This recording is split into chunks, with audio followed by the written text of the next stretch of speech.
नमस्कार दोस्तों। आज की कहानी का नाम है महातीर्थ। मुंशी इंद्रमणि की आमदनी कम थी और खर्च ज़्यादा। अपने बच्चे के लिए दाई का खर्च न उठा सकते थे, लेकिन एक तो बच्चे की सेवा शुश्रूषा की फिक्र और दूसरे अपने बराबर वालों से हेठे बनकर रहने का अपमान इस खर्च को सहने पर मजबूर करता था। बच्चा दाई को बहुत चाहता था, हरदम उसके गले का हार बना रहता था, इसलिए दाई और भी ज़रूरी मालूम होती थी। पर शायद सबसे बड़ा कारण यह था कि वह मुरौवत के वश दाई को जवाब देने का साहस नहीं कर सकते थे। बुढ़िया उनके यहाँ 3 साल से नौकर थी। उसने उनके इकलौते लड़के का लालन पालन किया था। वह अपना काम बड़ी मुस्तैदी और परिश्रम से करती थी। उसे निकालने का कोई बहाना नहीं था और व्यर्थ खुचड़ निकालना इंद्रमणि जैसे भले आदमी के स्वभाव के विरुद्ध था। पर सुखदा इस संबंध में अपने पति से सहमत न थी। उसे संदेह था कि दाई हमें लूटे लेती है। जब दाई बाजार से लौटती तो वह दालन में छिपी रहती कि देखूं आटा कहीं छिपाकर तो नहीं रख देती, लकड़ी तो नहीं छिपा देती। उसकी लाई हुई चीज़ों को घंटों देखती, पूछताछ करती, बार बार पूछती, इतना ही क्यों? क्या भाव है? क्या इतना महंगा हो गया? दाई कभी तो इन संदेहात्मक प्रश्नों का उत्तर नम्रता पूर्वक देती, किंतु जब कभी बहूजी ज़्यादा तेज हो जाती तो वह भी कड़ी पड़ जाती थी। शपथें खाती, सफाई की शहादतें पेश करती, वाद विवाद में घंटों लग जाते थे। प्रायः नित्य यही दशा रहती थी और प्रतिदिन यह नाटक दाई के अश्रुपात के साथ समाप्त होता था। दाई का इतनी सख्तियां झेलकर पड़े रहना सुखदा के संदेह को और भी पुष्ट करता था। उसे कभी विश्वास नहीं होता था कि यह बुढ़िया केवल बच्चे के प्रेमवश पड़ी हुई है। वह बुढ़िया को इतनी बाल प्रेमशीला नहीं समझती थी। संयोग से एक दिन दाई को बाजार से लौटने में जरा देर हो गई। वहां दो कुंजड़िनों में देवासुर संग्राम मचा था। उनका चित्रमय हाव भाव, उनका आग्नेय तर्क वितर्क, उनके कटाक्ष और व्यंग सब अनुपम थे। विष के दो नद थे या ज्वाला के दो पर्वत, जो दोनों तरफ से उमड़कर आपस में टकरा गए थे। क्या वाक प्रवाह था, कैसी विचित्र विवेचना! उनका शब्द बाहुल्य, उनकी मार्मिक विचारशीलता, उनके अलंकृत शब्द विन्यास और उनकी उपमाओं की नवीनता पर ऐसा कौन सा कवि है जो मुग्ध ना हो जाता। उनका धैर्य, उनकी शांति विस्मयजनक थी। वहां दर्शकों की एक खासी भीड़ भी थी। वे लाज को भी लज्जित करने वाले इशारे, वह अश्लील शब्द जिनसे मलिनता के भी कान खड़े होते, सहस्त्रों रसिक जनों के लिए मनोरंजन की सामग्री बने हुए थे। दाई भी खड़ी हो गई कि देखूं क्या मामला है। तमाशा इतना मनोरंजक था कि उसे समय का बिल्कुल ध्यान न रहा। एकाएक जब 9 के घंटे की आवाज कान में आई तो चौंक पड़ी और लपकी हुई घर की ओर चली। सुखदा भरी बैठी थी। दाई को देखते ही त्योरी बदल कर बोली, क्या बाजार में खो गई थी? दाई विनयपूर्ण भाव से बोली, एक जान पहचान की महरी से भेंट हो गई। वह बातें करने लगी। सुखदा इस जवाब से और भी चिढ़कर बोली, यहां दफ्तर जाने को देर हो रही है और तुम्हें सैर सपाटे की सूझती है। दाई ने इस समय दबने में ही कुशल समझी। बच्चे को गोद में लेने चली पर सुखदा ने झिड़क कर कहा, रहने दो, तुम्हारे बिना वह व्याकुल नहीं हुआ जाता।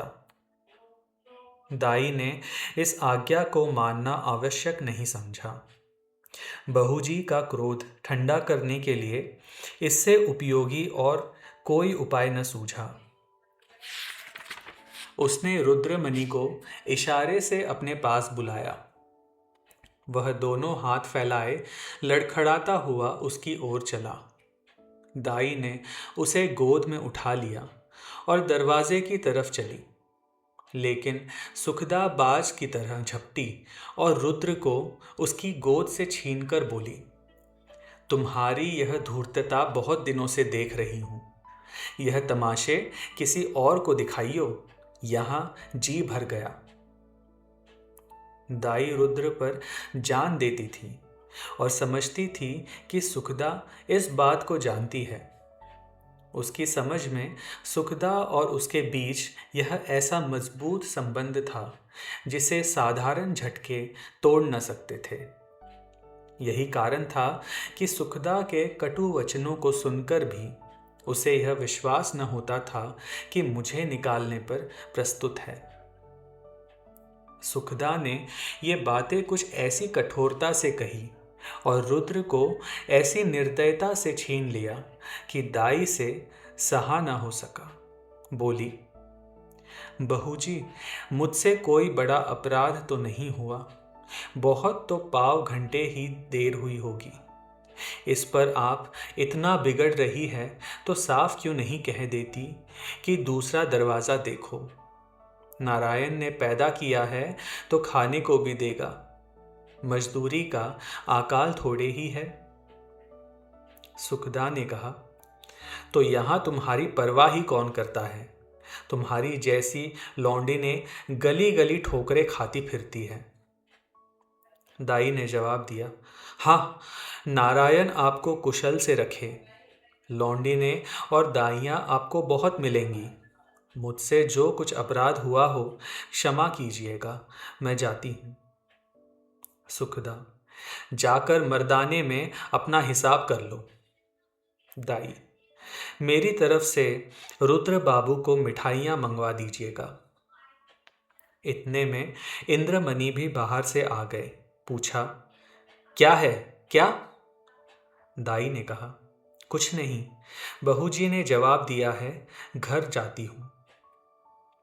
इंद्रमणि गृहस्थी के जंजाल से इस तरह बचते थे जैसे कोई नंगे पैर वाला मनुष्य कांटों से बचे। उन्हें सारे दिन एक ही जगह खड़े रहना मंजूर था, पर कांटों में पैर रखने की हिम्मत न थी। खिन्न होकर बोले, बात क्या हुई? सुखदा ने कहा, कुछ नहीं, अपनी इच्छा। जी नहीं चाहता नहीं रखते, किसी के हाथों बिक तो नहीं गए। इंद्रमणि ने झुंझलाकर कहा, तुम्हें बैठे बैठे एक ना एक खूचड़ सूझती रहती है। सुखदा ने तिनक कर कहा, हाँ, मुझे तो इसका रोग है, क्या करूं, स्वभाव ही ऐसा है। तुम्हें यह बहुत प्यारी है तो ले जाकर गले में बांध लो, मेरे यहां जरूरत नहीं। दाई घर से निकली तो आंखें डबडबाई हुई थी। हृदय रुद्रमणि के लिए तड़प रहा था। जी चाहता था कि एक बार बालक को लेकर प्यार कर लूं, पर यह अभिलाषा लिए हुए ही उसे घर से बाहर निकलना पड़ा। रुद्रमणि दाई के पीछे पीछे दरवाजे तक आया, पर दाई ने जब दरवाजा बाहर से बंद कर दिया तो वह मचल कर जमीन पर लेट गया और अन्ना अन्ना कहकर रोने लगा। सुखदा ने चुमकारा, प्यार किया, गोद में लेने की कोशिश की, मिठाई देने का लालच दिया, मेला दिखाने का वादा किया। इससे जब काम न चला तो बंदर, सिपाही, लूलू और हौवा की धमकी दी, पर रुद्र ने वह रौद्र भाव धारण किया कि किसी तरह चुप ना हुआ। यहाँ तक कि सुखदा को क्रोध आ गया। बच्चे को वहीं छोड़ दिया और आकर घर के धंधे में लग गई। रोते रोते रुद्र का मुंह और गाल लाल हो गया, आंखें सूज गई। निदान वह वहीं जमीन पर सिसकते सिसकते सो गया। सुखदा ने समझा कि बच्चा थोड़ी देर में रो धोकर चुप हो जाएगा। रुद्र ने जागते ही अन्ना की रट लगाई। 3 बजे इंद्रमणि दफ्तर से आए और बच्चे की यह दशा देखी तो स्त्री की तरफ कुपित नेत्रों से देखकर उसे गोद में उठा लिया और बहलाने लगे। जब अंत में रुद्र को यह विश्वास हो गया कि दाई मिठाई लेने गई है तो उसे संतोष हुआ। शाम होते ही उसने फिर चीखना शुरू किया, अन्ना मिठाई ला। इस तरह 2-3 दिन बीत गए। रुद्र को अन्ना की रट लगाने और रोने के सिवा और कोई काम न था। वह शांत प्रकृति कुत्ता जो उसकी गोद से एक क्षण के लिए भी न उतरता था, वह मौन व्रतधारी बिल्ली जिसे ताक पर देखकर वह खुशी से फूला न समाता था, वह पंखहीन चिड़िया जिस पर वह जान देता था, सब उसके चित्त से उतर गए।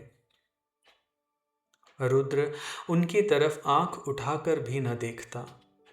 अन्ना जैसी जीती जागती, प्यार करने वाली, गोद में लेकर घुमाने वाली, थपक थपक कर सुलाने वाली, गा गा कर खुश करने वाली चीज का स्थान उस निर्जीव चीजों से पूरा ना हो सकता था। वह अक्सर सोते सोते चौंक पड़ता, अन्ना अन्ना पुकार कर हाथों से इशारा करता, मानो उसे बुला रहा हो।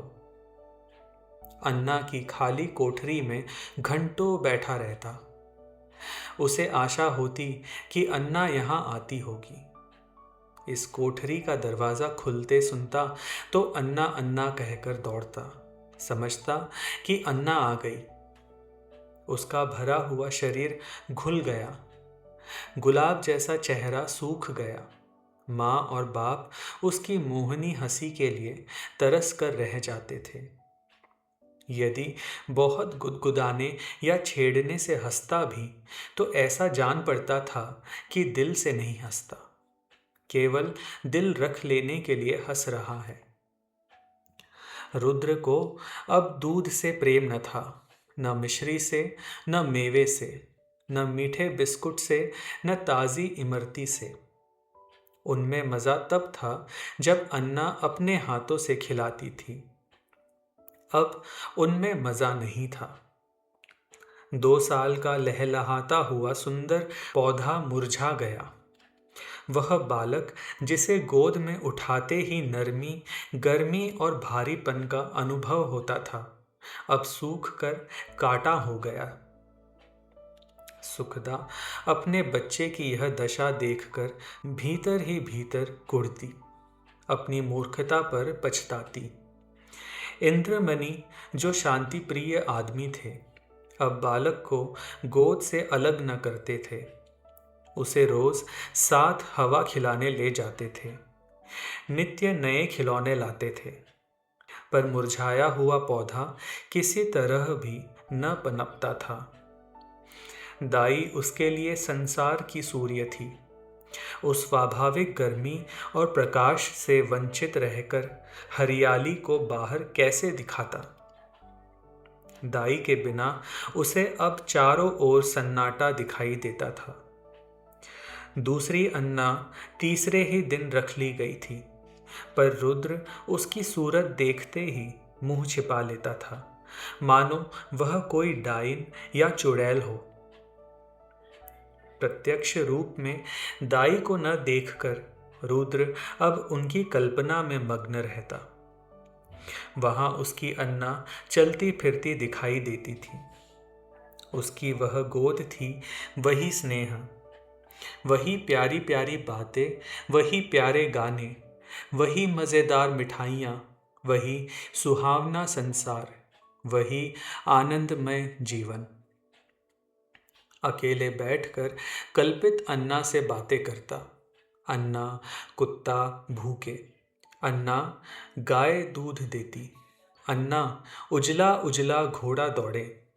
सवेरा होते ही लोटा लेकर दाई की कोठरी में जाता और कहता, अन्ना पानी।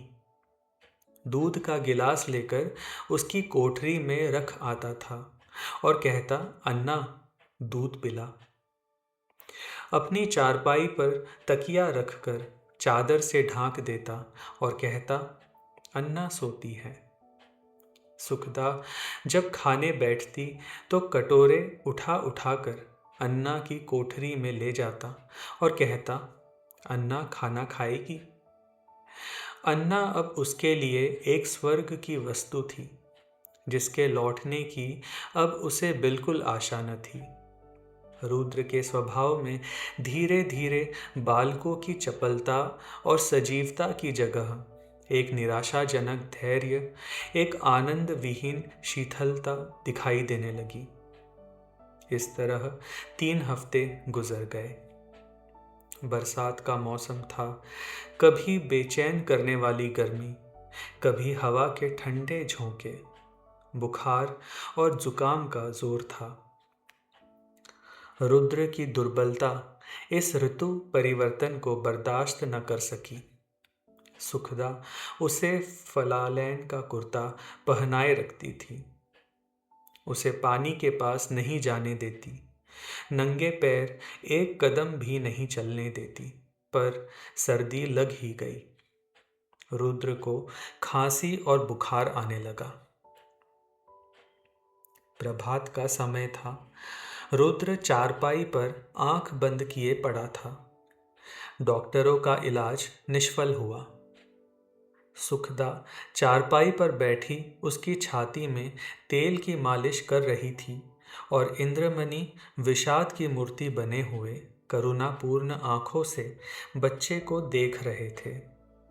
इधर सुखदा से बहुत कम बोलते थे। इंद्रमणि को उससे एक तरफ की घृणा सी हो गई थी। वे रुद्र की बीमारी का एकमात्र कारण उसी को समझते थे। वह उनकी दृष्टि में बहुत नीच स्वभाव की स्त्री थी। सुखदा ने डरते डरते कहा, आज बड़े हकीम साहब को बुला लेते, शायद उनकी दवा से फायदा हो। इंद्रमणि ने काली घटाओं की ओर देखकर रुखाई से जवाब दिया, बड़े हकीम नहीं, यदि धन्वंतरी भी आए तो भी उसे कोई फायदा न होगा। सुखदा ने कहा, तो क्या अब किसी की दवा न होगी? इंद्रमणि, बस इसकी एक ही दवा है और वह अलभ्य है। सुखदा, तुम्हें तो बस वही धुन सवार है। क्या बुढ़िया आकर अमृत पिला देगी? इंद्रमणि, वह तुम्हारे लिए चाहे विष हो, पर लड़के के लिए अमृत ही होगी।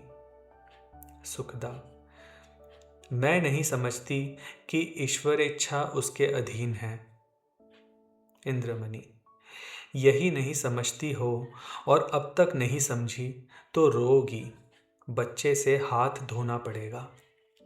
सुखदा, चुप भी रहो, क्या अशुभ मुंह से निकालते हो? यदि ऐसी ही जली कटी सुनानी है तो बाहर चले जाओ। इंद्रमणि, तो मैं जाता हूं, पर याद रखो, यह हत्या तुम्हारी ही गर्दन पर होगी।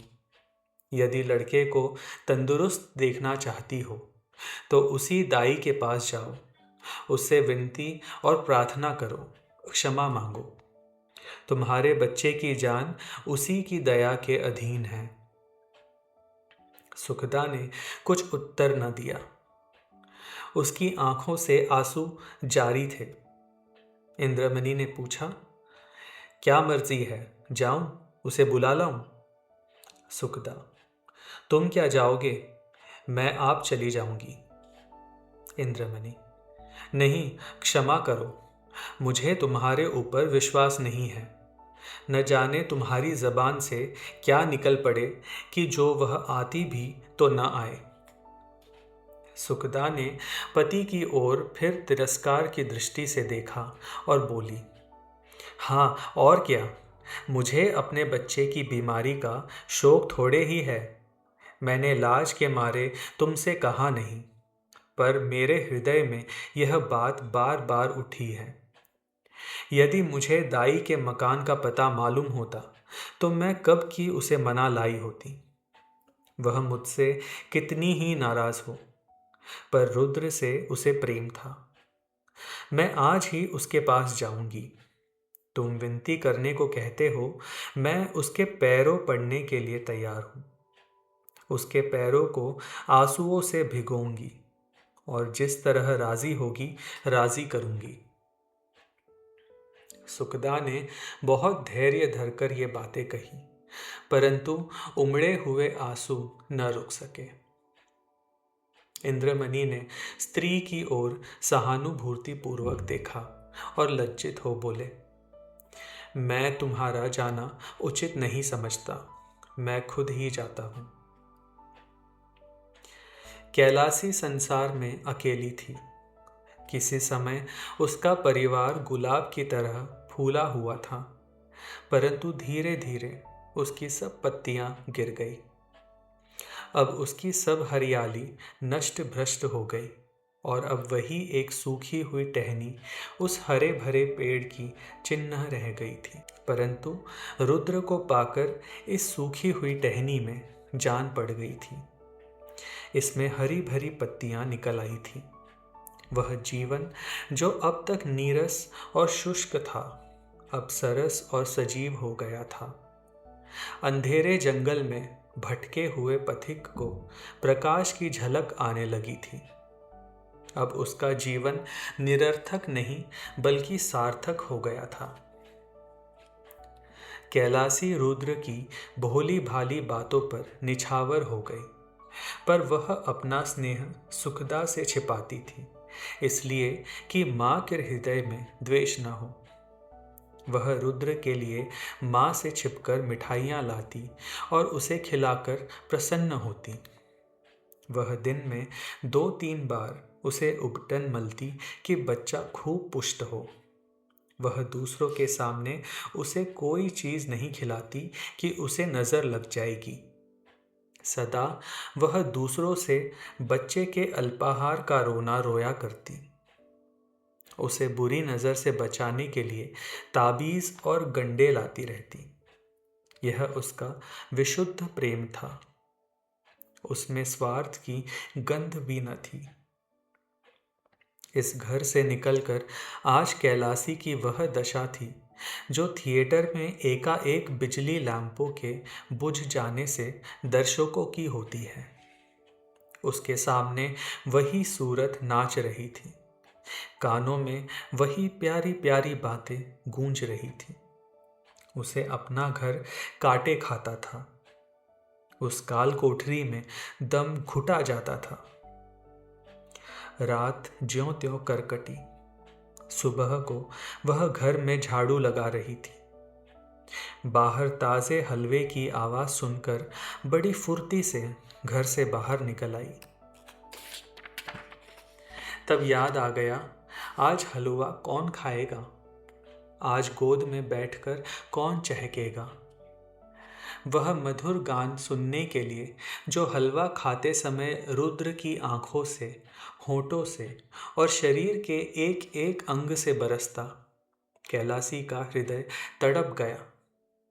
वह व्याकुल होकर घर से बाहर निकली कि चलूं रुद्र को देख आऊं, पर आधे रास्ते से लौट गई। रुद्र कैलासी के ध्यान से एक क्षण भर के लिए भी नहीं उतरता था। वह सोते सोते चौंक पड़ी। जान पड़ता रुद्र डंडे का घोड़ा दबाए चला आता है। पड़ोसियों के पास जाती तो रुद्र ही की चर्चा करती। रुद्र उसके दिल और जान में बसा हुआ था। सुखदा के कठोर कुव्यवहार का उसके हृदय में ध्यान नहीं था। वह रोज इरादा करती कि आज रुद्र को देखने चलूंगी। उसके लिए बाजार से मिठाइयाँ और खिलौने लाती। वह घर से चलती पर रास्ते से लौट आती। कभी 2-4 कदम से आगे नहीं बढ़ा जाता। कौन मुंह लेकर जाऊं। जो प्रेम को धूर्तता समझता हो, उसे कौन सा मुंह दिखाऊं। कभी सोचती, यदि रुद्र मुझे न पहचाने तो बच्चों के प्रेम का ठिकाना ही क्या। नई दाई से हिल मिल गया होगा। यह ख्याल उसके पैरों पर जंजीर का काम करता था। इस तरह 2 हफ्ते बीत गए। कैलासी का जी उचटता रहा, जैसे उसे कोई लंबी यात्रा करनी हो। घर की चीजें जहां की तहां पड़ी रहती। न खाने की सुधि थी, न कपड़े की। रात दिन रुद्र ही के ध्यान में डूबी रहती थी। संयोग से इन्हीं दिनों बद्रीनाथ की यात्रा का समय आ गया। मोहल्ले के कुछ लोग यात्रा की तैयारियां करने लगे।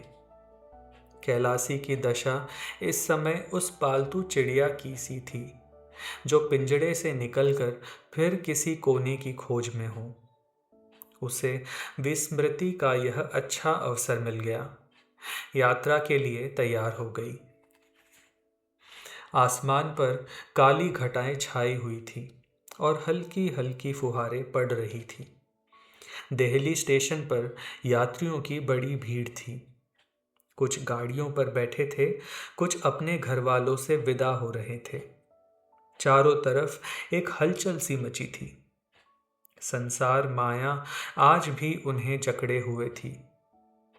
कोई स्त्री को सावधान कर रहा था कि धान कट जाए तो तालाब वाले खेत में मटर बो देना और बाग के पास गेहूं।